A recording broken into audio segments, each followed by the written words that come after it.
ஒரு கட்சியினுடைய சாதாரண தொண்டராக தன்னுடைய வாழ்க்கையை துவங்கிய அவருடைய அரசியல் பணி, பொது வாழ்வில் அவர் முன்னெடுத்திருக்கின்ற பல்வேறு சிறப்பு வாய்ந்த மக்கள் நல திட்டங்கள், பாரதிய ஜனதா கட்சியில் தன்னை இணைத்து கொண்டு மாநில தலைவராக, 2 முறை பாராளுமன்ற உறுப்பினராக தொகுதி மக்களுக்கும் தமிழகத்திற்கும் அவர் ஆற்றிய பணிகள், அர்ப்பணிப்போடு இந்த கட்சியில் இத்தனை ஆண்டு காலம் பயணம் செய்து கிட்டத்தட்ட அவருடைய கல்லூரி பருவத்திலிருந்து பொது வாழ்க்கையில் ஈடுபட்டவர். அவர் 1973ஆம் ஆண்டிலிருந்து ஆரம்பத்திலே ஜனசங்கம், அதற்கு பின்பாக ஜனதா கட்சியினுடைய ஒருங்கிணைந்து எதிர்கட்சியாக மற்றும் ஆளும் கட்சியாக இருந்தபோது, அதற்கு பின்பாக RSS என்று சொல்லப்படுகின்ற ராஷ்டிரிய ஸ்வயம் சேவக சங்கம், அதற்கு பின்பு கோவையினுடைய பாராளுமன்ற வேட்பாளராக, உறுப்பினராக சிறப்பான பணிகள்,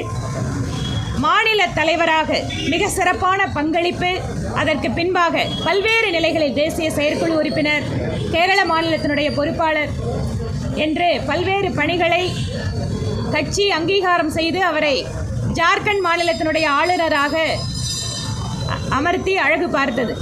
அதற்கு பின்பாக தெலுங்கானா, புதுச்சேரி உள்ளிட்ட 3 மாநிலங்களை கவனித்த ஒரு கவர்னராக அவர் சிறப்பாக பணியாற்றினார்.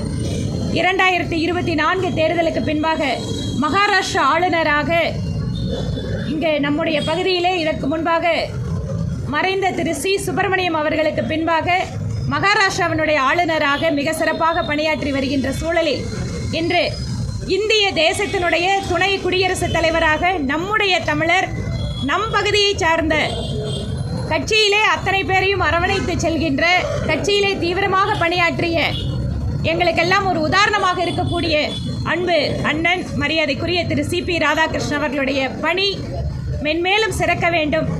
அவருடைய அரசியல் வாழ்க்கை, பொது பணிகள், மக்கள் நலன் சார்ந்த அவருடைய பணிகள் என்பது ஒவ்வொரு பாரதிய ஜனதா கட்சியினுடைய தொண்டர்களுக்கும் ஒரு உத்வேகமாக இருக்கும். இது எங்களுக்கு மிகுந்த ஒரு மகிழ்ச்சிக்குரிய தருணமாக உங்களோடு சேர்த்து நாங்களும் கொண்டாடுகிறோம்.